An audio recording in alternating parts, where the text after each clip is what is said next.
하나님 감사합니다. 우리 성도들 한 주간 세상에 살면서 하나님이 보시기에 아름다운 예배자의 자세로 살았습니까? 아니면 세상 사람들과 똑같이 원망하며 불평하며 염려하며 걱정하며 살지는 않았습니까? 하나님 없이 믿음 없이 살아온 곳 있으면 예수님 모두 용서하여 주옵소서. 하나님 감사합니다. 산과 들에 죽은 것과 같은 나무에서 새싹이 돋아나오고 농가 밭에 말라서 죽은 것과 같은 씨앗에서 싹이 나며 결실을 바라보고 있습니다. 하나님, 이 시간 우리 성도들도 예배를 통해서 하나님의 생명의 말씀을 통해서 우리 성도들의 메마른 영혼, 죽은 것과 같은 영혼의 아버지 하나님 들판의 나무와 곡식처럼 쏙쏙 자라게 하여 주옵소서. 하나님 감사합니다. 들판에 아름답게 피인 꽃, 결실을 기다리는 곡식이 아버지 하나님 비바람과 뜨거운 햇볕을 거쳐서 아버지 아름다운 꽃과 풍성한 과일을 맺는 것 같습니다. 우리 성도들도 고난과 역경 어려움을 통해서 온전한 믿음에 이르는 줄 믿습니다. 하나님 감사합니다. 우리 성도들이 사는 이 세상, 눈만 뜨고 숨을 쉬는 순간 우리 앞에는 늘 어려움이 펼쳐집니다. 어려움 앞에 원망하고 불평하며 좌절하며 주저있지는 않습니까? 우리들은 하나님을 믿는 자녀답게 늘 나와 함께 하시는 하나님을 바라보고 하나님께 감사하고 하나님께 문제를 맡기고 기도할 때 하나님께서 모든 문제를 넉넉히 이기게 하실 줄 믿습니다. 하나님 감사합니다. 5월은 가정의 달입니다. 우리를 낳아주시고 길러주신 부모님에게 효하고 부모님을 기쁘게 하는 자녀들 되게 하여 주옵소서. 또 하나님께서 우리에게 선물로 주신 자녀들을 하나님의 말씀으로 잘 양육하여 하나님께 영광을 돌리는 모든 성도 되게 하여 주옵소서. 하나님께서 우리에게 주신 부모, 자녀, 나 자신 모두 우리의 것이 아닙니다. 하나님의 것인 것입니다. 또한 우리의 생명 또한 우리의 것이 아니라 하나님, 예수님, 성령님의 것인 줄 믿습니다. 우리에게 주신 생명을 우리는 이 세상에 살면서 믿음 생활 잘하여 모든 성도가 영원한 천국을 소유하는 우리 대등 모든 성도들이 되게 하여 주옵소서. 하나님 감사합니다. 우리들이 이 세상 살면서 무엇을 선택하느냐에 따라서 우리의 미래는 완전히 달라지는 것입니다. 우리 성도들이 예수님을 믿고 예수님을 선택하느냐 아니면 세상과 육신을 선택하느냐에 따라서 우리의 상황은 완전히 극과 극으로 바뀌는 것입니다. 천국이 영원하듯이 지옥도 영원한 줄 믿습니다. 하나님 감사합니다. 이 시간에 생명의 말씀을 증거하시는 목사님에게 성령 하나님께서 힘과 능력을 주시옵소서. 늘 영육간의 강건함으로 채워 주옵소서. 모든 말씀 예수님의 이름으로 기도합니다. 아멘. 5월은 우리가 가정의 달로 지키고 있고 또 오늘 첫 주일 예배를 드리고 있습니다. 우리의 다음 세대인 우리의 자녀들이 감사하고 우리 자녀들로 인해서 감사하고 또 우리 자녀들을 축복하면서 지키는 첫 주일, 자녀 주일입니다. 소중한 주일이죠. 우리 아이들이 없다면 다음을 바라볼 수 없기 때문입니다. 한국교회가 현재 직면해 있는 어려움을, 경제적인 어려움, 또 신자가 줄었다, 여러 가지가 있어요. 이 코로나 2년을 겪으면서 어려움들이 많이 있는데 물질적인 또 인원적인 또 전도의 어떤 어려움들, 기독교에 대한 이런 어떤 반대적인 어떤 그런 이 상황들, 어려움이 참 많은데 그 중에 가장 큰 어려움이 뭐냐 하면 주일 학교가 급격히 줄어들어 버린 거예요. 이제 주일 학생들에게, 아이들에게 복음이 들어가고 아이들에게 신앙이 이어져서 주일학교 유초등부에서 중고등부로 또 거기서 청년들로 이렇게 이어지면서 아이들이 그나마 찬송을 부르고 예배를 배우고 말씀을 배우고 하면서 성장에서도 떠나지 않고 주님을 섬기는 자리에 아이들이 있게 되는데 이제 이 부분이 없어진 거예요. 주일학교가 없다는 얘기는 지금 현재는 괜찮아요. 지금 현재는 어른이 있으니까. 그러나 10년이 지나고 20년이 지나면 여기 계신 분들 다 떠나시고 나면 그 다음에는 이제 앉아서 예배드릴 사람이 없어지는 세대가 온다고 하는 것이니까 앞을 바라보면서 한국교회의 내일을 보면서 이것을 미리 염려하고 계시는 이 분들이 많이 있어요. 가장 큰 사실은 암울함이라고 말할 수 있습니다. 우리 교회라고 하는 부분만 본다면 그래도 조금 위로가 있죠. 아이들이 지금 이렇게 있으니까 주일 학생들이 소리가 들리고 하는 것을 보면 감사할 일이고 또 축복이고 하나님께서 주신 은혜인데요. 그렇지 않은 지금 현재 시골 교회들의 모습 속에는 그렇지 않은 현상들이 너무 많고 도심지 교회라 할지라도 몇만 명 모이는 교회라 할지라도 주일학교가 500명, 300명 이렇게 아이들이 줄어들어 버린 상황들이 되어버린 것이 가장 어려움 중에 사실은 예상되는 어려움입니다. 오늘 저희는 하나님께서 세상에 두 가지 기관을 가장 귀하게 여기신다고 생각하는데 하나는 교회입니다. 왜냐하면 교회를 통해서 하나님이 지금도 구원하실 자들을 부르시니까 하나님이 천국 갈 백성들을 교회를 통해서 하나님이 부르시고 교회를 통해서 인도하시는 거예요. 교회가 없다면 그 길이 막혀버리는 것과 같은 것이에요. 그래서 하나님께서 교회를 통해서 교회를 하나님이 만드셔서 세우셔서 그 일을 하게 하신다. 참으로 중요하게 생각하시는 하나님의 마음이 있는 곳입니다. 그리고 또 하나가 가정입니다.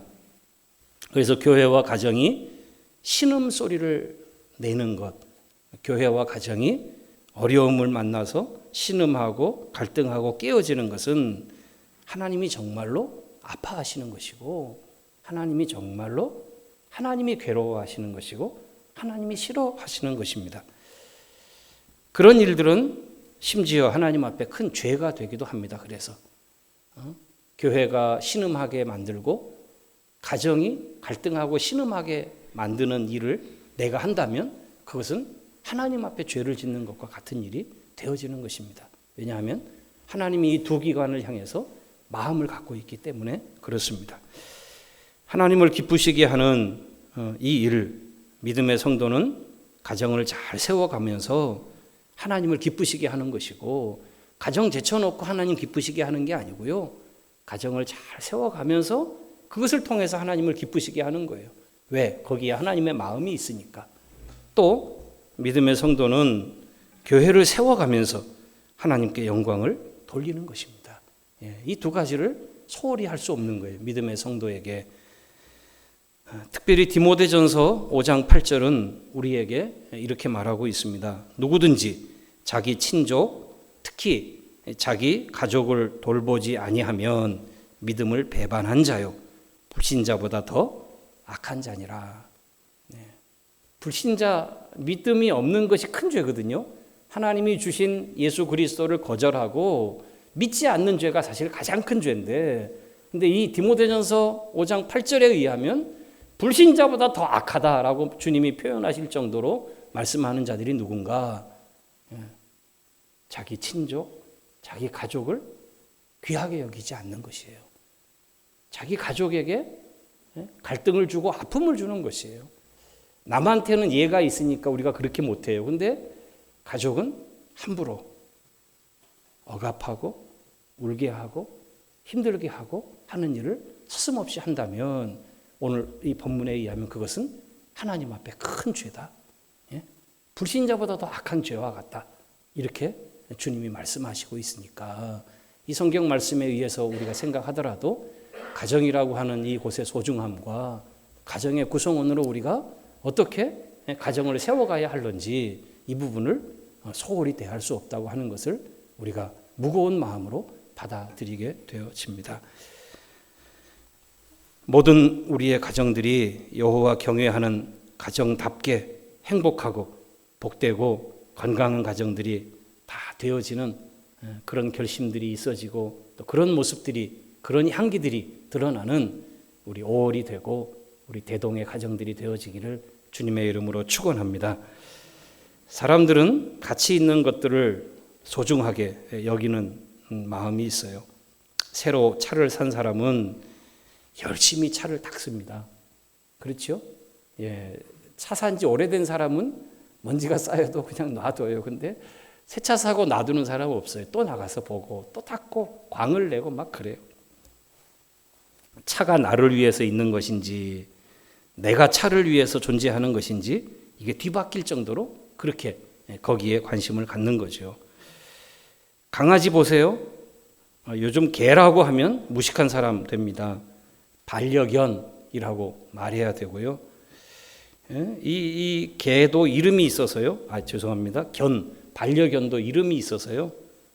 끙끙이, 해피, 곰돌이 등등 이루 말할 수 없는 이름을 두고 마치 친자식같이 그렇게 가족같이 이 반려견을 그렇게 기릅니다. 그렇게 집에서 키워요. 외로움을 달래주다 보니까 때로는 자식보다 낫다 이렇게 말할 때도 있어요. 그렇지만 개 샴푸, 개 미용실, 또 개 예방접종, 개 음식, 개 간식, 개껌까지 있을 정도니까요. 그것만입니까? 개 장례식도 있더라고요. 개 무덤도 있어요. 개 납골당 있고요. 심지어 개 유언도 있습니다. 개를 위해서 유언을 남겨요. 그 다음에 개 상속도 있습니다. 완전 개판입니다. 개가 사람보다 더 큰 대우를 받는 요즘 시대인데요. 그만큼 소중하게 여기는 거죠. 소중하게 여기기 때문에 그렇게 하지 않겠습니까? 자식같이 여기고 한다는 것이지요. 하물며 우리 자녀들은 어떻습니까? 개보다 못합니까? 아니면 개보다 소중합니까? 개보다 소중하지요. 그 두 말하면 잔소리지요. 오늘 우리의 자녀들을 대하는 우리 부모님들의 모습은 어떻습니까? 정말 소중하고 가치 있게 대하고 있는가요? 마치 집에 금두꺼비를 둔 사람은 아침마다 그것을 꺼내서 또 닦고 또 집어넣어 놓고 그 다음날 되면 또 꺼내서 닦고 또 집어넣어 놓고 그거를 바라볼 때마다 희망이 있지요. 요놈 내가 팔면 내가 얼마가 있는데 하고 그걸 바라보면서 거기에 희망을 두잖아요. 금두꺼기를 바라보면서 그거를 닦고 또 닦듯이 그렇게 우리의 아이들을 소중하고 가치 있게 대하고 있는지 어떻게 그렇게 합니까? 2층에 우리 선물 받으신 우리 부모님들 애들을 한번 이렇게 봐주십시오. 자기 자녀를 이렇게 한번 보세요. 옆에 있는 자녀 눈과 얼굴을 한번 이렇게 보시면서 아이고 금두꺼비들아 이렇게 여기시면 이렇게 한번 해보세요. 아무도 없네. 죄송해요. 그래요. 아이고 못 살아. 혹시 그렇게 보여지진 않습니까? 아이고 가지 많은 나무 바람 잘 날 없다더니 하면서 으이그 하는 소리가 먼저 한숨이 먼저 나오시지는 않습니까? 자녀를 소중히 대하는 데에는 지혜가 필요하다고 말합니다. 왜냐하면 자녀를 위한다고 하는 일이 때때로 자녀를 망칠 수 있는 일이 되기 때문입니다. 혹시 자녀를 망치는 방법 10가지 인터넷에 이렇게 올라와서 돌아다니는 것이 있어요. 제가 그 중에 몇 가지를 좀 추려왔습니다. 어려서부터 갖고 싶은 것을 전부 다 해주면서 길러라. 그러면 자라서 온 세상을 자기 것 같이 생각하고 살 것이다. 2계명, 나쁜 말을 할 때 그냥 내버려 두면서 길러라. 그러면 자라나서 자기 마음대로 말하는 사람이 돼서 사람들의 마음에 상처를 주는 문제아가 될 것이다. 3계명, 아무런 믿음 훈련도 시키지 말고 그냥 내버려 두면서 길러라. 오히려 자라나서 제멋대로 인간이 되어 하나님을 떠나버리게 될 것이다. 5번째 계명, 이불, 신발, 버려둔 책 등 마구 어지럽히면 대신 정리해 주어라. 그러면 자라나서도 자기가 할 일을 하지 않고 책임을 미루게 될 것이다. 6계명, 보고 싶은 것, 먹고 싶은 것을 마음대로 하게 내버려 두어라. 그러면 자라나서 쓰레기통 인간이 될 것이다. 7계명, 자녀들 앞에서 자주 싸우는 부모가 되라. 그러면 아이들도 자라나서 가정이 파탄이 될 것이다. 8번째 계명, 때만 쓰면 다 해주는 부모가 되어라. 그러면 인간성이 망가진 욕심쟁이 인생으로 자녀를 키우게 될 것이다. 마지막 10번째는요. 자녀가 누구와 싸울 때 잘잘못을 떠나서 무조건 내 아이 편에 서주어라. 부모님들이 잘하는 거죠. 그러면 자라나서 모든 사람이 내 아이의 대적자가 될 것이다. 하나무인의 자기중심의 아이가 돼서 사람들과 대척 관계에 있는, 그래서 원수를 만드는 인생이 되어질 것이다. 오늘 지혜의 보고인 성경 잠언 말씀은 사랑하는 아들을 향한 아버지의 훈계의 말씀입니다. 잠언 1장은 그렇게 시작해요. 1장 8절 9절에 내 아들아 내 아비의 훈계를 들으며 내 어미의 법을 떠나지 말라. 이는 내 머리에 아름다운 관이요 내 목에 금 사슬이니라. 잠언에 있는 지혜의 책이라고 말하는 잠언의 책은 사실 좁혀보면 아버지가 아들에게 훈계하고 있는 내용이라는 거예요. 근데 그 내용이 뭐냐? 지혜로운 인생을 살아가는 법이라고 하는 것이에요. 그 첫 번째가 여호와를 경외하는 것에서부터 시작하는, 여호와를 경외함이 지식의 근본이고 지혜의 시작이다. 이것을 말하면서 시작하는 이것이 부모가 자녀를 위해서 훈계하는 내용. 그게 잠언이에요. 잠언. 그 속에 있는 지혜가 다 사실은 자녀를 위한 것이라는 말이에요. 부모의 지혜로운 훈계는 자녀 인생을 빛나게 하는 금관이 되고 금 목걸이가 된다고 하는 말씀이에요. 그렇습니다. 지혜롭게 자녀를 키우면 그 자녀가 빛을 비추는, 그래서 그 인생이 존귀한 인생으로, 빛을 비추는 인생으로 자신의 삶을 살아가게 되는 자리에 있게 될 것이지만, 혹 부모로 말미암아 자녀의 인생이 어그러지고 또 원수를 만들고 그런 갈등을 만들어내는 사람으로 그렇게 길을 갈 수 있다고 하는 사실을 생각하면, 오늘 우리가 아이를 키운다고 하는 이것이 아이를 주셨다고 하는 특권이면서 동시에 무거운 짐이라고 하는 사실을 또 생각하게 되는 것이죠. 지혜가 필요하다. 본성의 사랑으로 그냥 흘려보낸다고 그것이 다 자녀를 위한 것이 아니구나라는 사실을 우리는 생각하게 되어집니다. 꽃 화분을 가져오시면 꼭 제가 물어보는 말이 있어요. 물을 많이 줘야 됩니까? 아니면 적게 줘야 됩니까? 왜냐하면 저희는 잘 모르니까 무조건 많이 주면 좋은 줄 알고 많이 줘요. 제가 한 번 주면 권사님이 또 한 번 주고 또 우리 집사람이 한 번 주고, 그러다 보면 나중에 보면 죽어 있어요. 왜냐하면 어떤 것은 물을 조금 줘야 돼요. 난 같은 경우는 물을 조금 줘야 오래 산다 그러더라고요. 그런데 저희는 여러 번 죽였어요. 왜? 물을 막 수시로 주니까 보통 생각하듯이 많이 주면 좋은 줄 알고 그냥 많이 주는 거예요. 근데 그것이 오히려 이 화분을 죽이는 일이 되어질 수 있더라고요. 우리의 자녀를 향한 것도 그렇지 않겠습니까? 때때로 자녀를 향해서 우리가 너무 많은 무분별한 사랑, 과잉보호는 자녀를 망칠 수 있다. 너무 사랑을 안 주고 너무 저기를 해도 문제지만 너무 많은 것을 주게 되면 거기에는 자녀를 망치는 일이 될 수도 있다 하는 것을 우리에게 보여주는 좋은 한 일례가 될 것입니다. 오늘 우리가 읽었던 잠언 22장 6절의 본문은 자녀를 사랑하는 지혜를 우리에게 가르쳐 줍니다. 보배로운 자녀들인데 아까 우리 반려견보다는 다 소중하다고 생각하는 우리 자녀들 아닙니까? 작은 자녀든 지금 커버린 자녀든 소중한 우리의 자녀들이에요. 그 자녀들을 향해서 우리가 그들을 사랑할 때 지혜가 필요하다는 것입니다. 그 지혜가 뭐냐? 오늘 본문은 이렇게 가르칩니다. 마땅히 행할 길을 아이에게 가르쳐라. 마땅히 행할 길을 아이에게 가르쳐줘라. 그러면 아이가 늙어도 그것을 떠나지 아니할 것이다. 그러니까 마땅히 행할 본분을 하면서 살아가는 인생이 될 것이다. 이것을 말하는 거겠죠.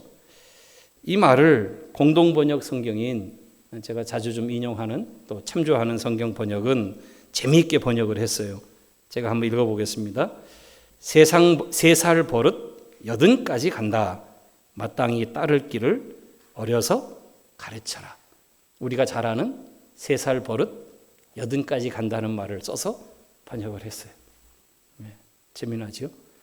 3살 버릇 80까지. 제가 설교 제목을 잡을 때 처음에 제목이 3살 버릇 80까지였어요.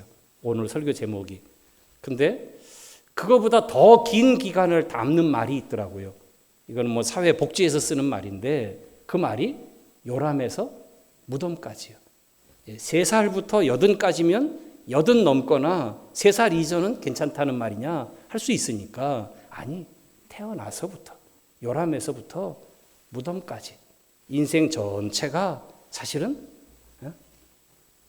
부모의 사랑의 교육이 필요한 때이고 그래서 우리는 태중에 있을 때부터 교육하지 않습니까? 태교라고 하는 부모의 교육을 사랑의 교육을 하는 것이죠. 무엇을 가르쳐야 하느냐? 마땅히 행할 길을 가르쳐야 한다. 그렇게 말하는 것입니다. 교육의 영향력, 그것을 우리에게 보여주는 말이죠. 어려서 배운 것, 우리가 아직도 잊지 못하는 것들이 많지 않습니까?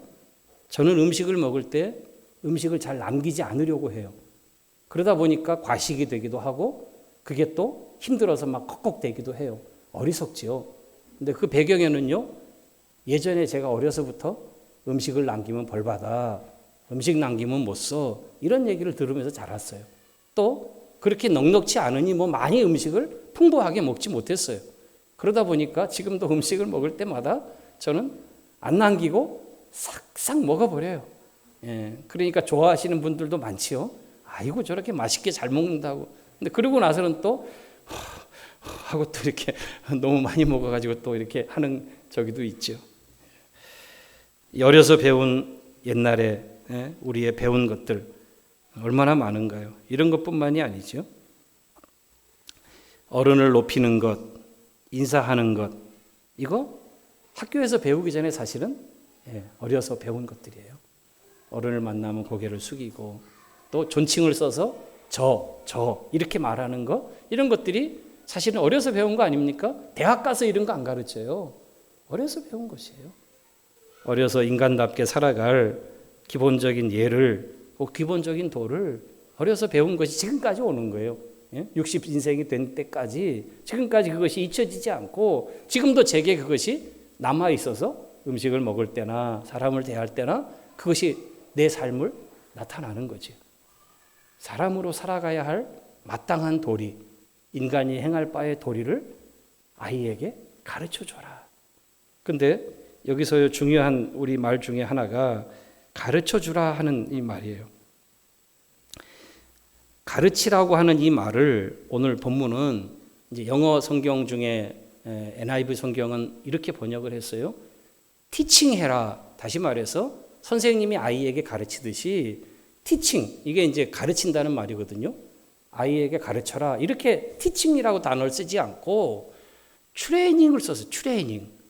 우리가 보통 운동할 때 옆에서 트레이너가 옆에 있어서 도와주는 사람, 또 요양하시는 분들 옆에서 요양보호사들도 사실은 트레이너지요. 개념이지요. 훈련시키는 사람이 훈련. 훈련자예요. 훈련자. 그러니까 여기서 아이에게 가르치라는 말은 마치 선생님이 그냥 뭐 지식 하나를 아이에게 툭 던져두듯이 그렇게 던져주라고 하는 그런 가르침이 아닌 것이에요. 훈련시키고 조련시켜서 옆에서 못하면 또 하게 하고 또 하게 하고 또 하게 하고 옆에서 지켜보면서 또 그 일을 하게 하는, 마치 내 옆에 있는 1:1 맞춤 트레이너처럼 그렇게 트레인하라. 그 아이에게 그렇게 훈련시켜라. 이렇게 번역을 한 것이에요. 그것이 맞는 말이죠. 그것이 맞는 교육이지요. 사실은 우리가 한번 아이에게 이렇게 해야 돼 하고 전하고 나면 아이가 그렇게 합니까? 아니요, 천만에. 그렇게 안 해요. 그렇게 돼서 교육이 되는 게 아니에요. 옆에서 또 하고 또 하고 또 옆에서 잡아주고 또 안 되면 실패하면 또 다시 해보라고 하고 이러면서 그것이 우리에게 남아진 우리의 삶이 되고 우리의 인격이 되고 우리 안에 체득이 되어져 가는 것이지 그냥 되어지지 않아요. 훈련시켜라. 트레이닝해라. 그것이 오늘 본문에 가르치라고 하는 본 의미의 뜻이에요. 하나님이 우리에게 마땅히 행할 것을 가르쳐라. 훈련시켜서 자녀들이 그것을 훈련해서 자신의 삶이 되게 하라고 우리에게 말씀하시는 이 말씀에 인간이 마땅히 행할 길은 무엇이 있습니까? 하나님 경외하는 것이 첫 번째일 것입니다. 예배를 가르쳐야 합니다. 훈련시키는 것입니다. 예배를 가르치는 게 예배 드려야 돼 이렇게 말하는 게 아니고 예배하는 것을 직접 보여주고 예배하는 자리에서 예배하는 그 은혜를 아이들도 느끼게 해주고 그 자리에 이끌어주고 이게 훈련이에요. 이게 훈련이고 이게 조련시키는 것과 마찬가지예요. 주일 성수를 가르치고 효를 훈련시키고 정직과 섬김과 인내 등등을 가르치라고 하는 것이지요. 이 모든 게 어디에 들어있는 것입니까? 성경에 들어있는 것이에요. 그래서 성경 교육이 최고의 교육이라고 말하는 것이에요. 성경을 바르게 가르치면 성경 안에 모든 교육이 들어있고 잠언 말씀 속에만 들어가더라도 잠언이 바로 지혜의 보고요. 그 속에 우리의 삶의 모든 인간다움의 삶의 모든 필요가 거기 다 들어있으니 그것을 잘 가르쳐서 훈련시켜서 그렇게 아이가 바른 인격으로 성장하게 하는 것이 부모에게 주어진 오늘 말씀의 지혜라고 하는 것입니다. 하나님 사랑, 이웃 사랑하며 살아가는 것. 그냥 놔두면 아이들은 자기 중심으로 자랄 수밖에 없어요. 아이들도 죄성 가운데 태어납니다. 그래서 유아 세례 주는 것이에요. 아이들도 하나님의 은혜가 필요해요. 그거 안 잡아주면 아이들은 그냥 놔두면 이렇게 굽어져서 가는 거예요. 나무도 그렇고 정원도 마찬가지예요. 가만 놔두면 정원이 왜 풀이 없어지고 그냥 깨끗하게 이렇게 나무가 꽃을 피우고 못할까요? 손이 필요해요. 가지도 쳐줘야 되고 풀도 뽑아줘야 되고 그래야 깨끗한 정원, 깨끗한 나무로 좋은 탐스러운 과실을 맺는 그런 나무로 자라나게 돼요. 마찬가지. 아이들도 그런 부모의 손길이 필요하다는 거예요. 부모의 관심이 필요하다는 거예요. 그게 때로는 잔소리일 수도 있고 그것이 때로는 아이에게 지나치게 보여질 수도 있지만 그러나 그것이 오늘 성경이 말하는 마땅히 행할 길을 아이에게 훈련시켜서 그로 하여금 하나님이 마땅히 행할 하나님 경외하는 인생으로 이웃을 사랑하는 인생으로 그래서 그 인생이 자신이 서 있는 위치에서 존귀한 빛을 발하는 인생으로 살아가게끔 거기까지 이끌어주는 사람이 누구냐? 부모다, 부모. 오늘 우리에게 주어진 책임이고 우리의 자녀들이 그렇게 살아가야 한다고 하는 말입니다. 사랑하는 성도님들이요, 오늘 우리의 자녀들을 하나님이 주신 보배로운 자녀라고 생각하십니까? 그렇다면 때로는 강하게 훈련시켜야 할 때도 있다는 사실을 잊지 마십시오.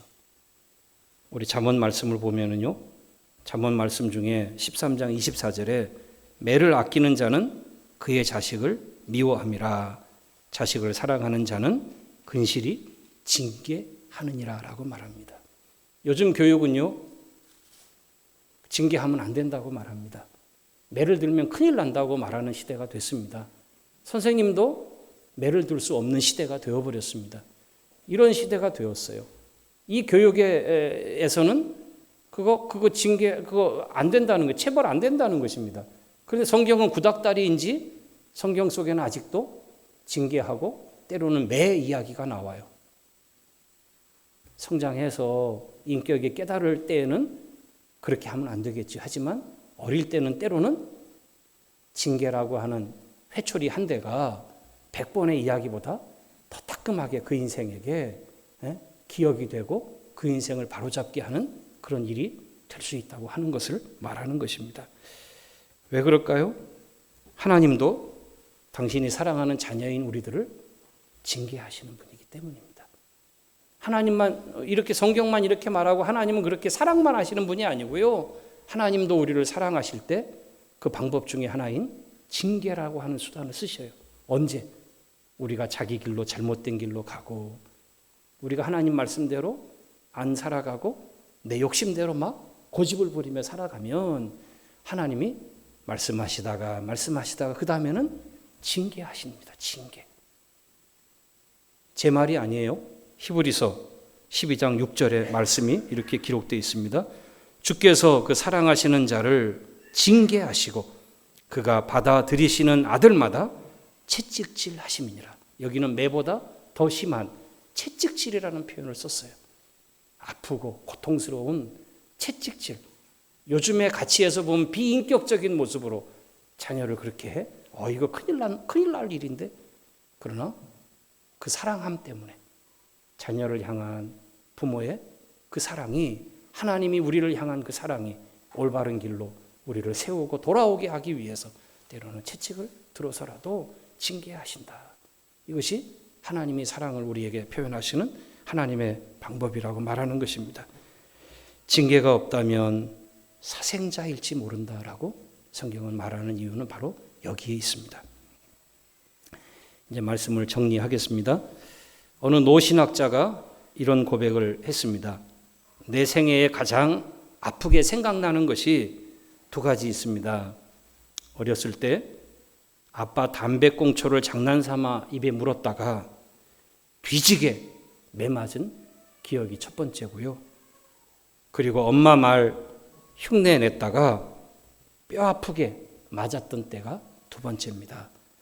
이제 신학자가 돼서 하나님을 경외하는 신학의 길에 들어선 한 노 교수가 그 나이든 그 때에도 자기의 삶에 잊혀지지 않는 두 가지, 잘못했을 때 뒤지게 맞았던 기억이 뚫어지게 있어서, 그 기억이 있어서 그 길에 갈 수 없게 자기를 막아주는 역할을 했다고 그렇게 말하는 것이죠. 잘 정돈되어 있는 가정일수록 엄한 부모가 그 뒤에 있습니다. 자녀를 학대하는 것은 큰 문제가 되지만 과잉보호 역시 자녀가 우상 숭배가 되어서 자녀의 인생을 망치게 할 수 있음을 우리는 잊지 말아야 할 것입니다. 우리 보배로운 자녀들에게 선한 영향력을 물려주는 좋은 아버지, 좋은 어머니, 좋은 트레이너가 되셔서 보배로운 아이들이 영향력 있는 하나님의 자녀들로 빛을 발할 수 있도록 그렇게 키워가는 우리의 자녀 또 우리의 부모님들 되시기를 주의 이름으로 축원합니다. 기도하겠습니다. 아버지 하나님 감사합니다. 사랑하는 자녀를 주신 것 축복이고 이 자녀 때문에 우리가 웃고 위로를 얻고 기쁨을 얻고 또 행복을 느낍니다. 하나님 주신 우리의 자녀들 혹시나 우리가 지혜롭게 양육하지 못했다면 오늘 말씀 앞에서 다시 한번 돌아보며 마땅히 행할 길을 자녀들에게 잘 훈련시켜주고 그것이 자녀들의 삶의 인격이 되며 저들의 삶의 가치가 될 수 있도록 아버지 하나님 우리에게 주신 모든 역량을 동원해서 지혜와 힘씀과 눈물의 기도와 그리고 주님 사랑하는 마음으로 그렇게 우리에게 주신 자녀들을 보배롭게 가치 있게 빛나게 자라나게 주님 저희들을 인도하여 주옵소서. 하나님의 교회에 주신 아름다운 다음 세대들 아버지 하나님 저들을 축복해 주옵시고 주님 잘 자라서 하나님의 교회에 또 다른 기둥 같은 일꾼들이 되게 하나님이 인도하여 주옵소서.